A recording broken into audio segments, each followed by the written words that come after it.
ایک آدمی نے ایک عالمہ لڑکی سے شادی کر لی۔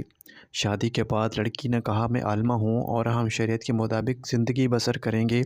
وہ آدمی اس بات سے بہت خوش ہوا اور کہنے لگا چلو اچھا ہوا، اس وجہ سے میں بھی اپنی زندگی شریعت کے مطابق گزار سکوں گا۔ کچھ دن بعد بیوی نے اس سے کہا دیکھو، گھر میں ہم نے شریعت کے مطابق زندگی بسر کرنے کا عہد کیا تھا، اور شریعت میں بیوی پر ساس اور سسر کی خدمت واجب نہیں ہے، اور شریعت کے مطابق خاوند نے بیوی کے لیے علیحدہ گھر کا بندوبست بھی کرنا ہوتا ہے، اس لیے لہٰذا میرے لیے علیحدہ گھر کا بندوبست کرو۔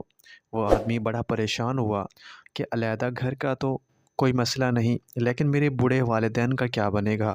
اس پریشانی میں وہ ایک مفتی صاحب کے پاس گیا اور اپنے مسئلہ ان کے سامنے بیان کیا کہ مفتی نے کہا بھائی آپ کی بیوی بات تو ٹھیک کر رہی ہے۔ آدمی نے کہا بھائی بات تو وہ ٹھیک کرتی ہے، مگر آپ مجھے اس بات کا حل بتائیں۔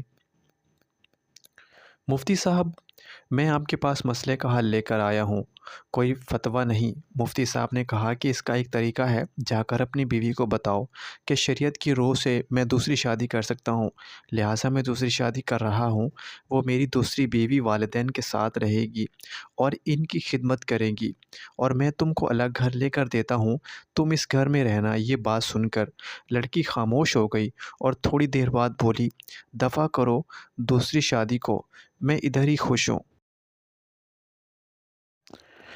اور آپ کے والدین بھی میرے والدین ہیں، اور ان کی خدمت میں خود کروں گی۔ امید کرتا ہوں یہ سٹوری آپ کو اچھی لگی۔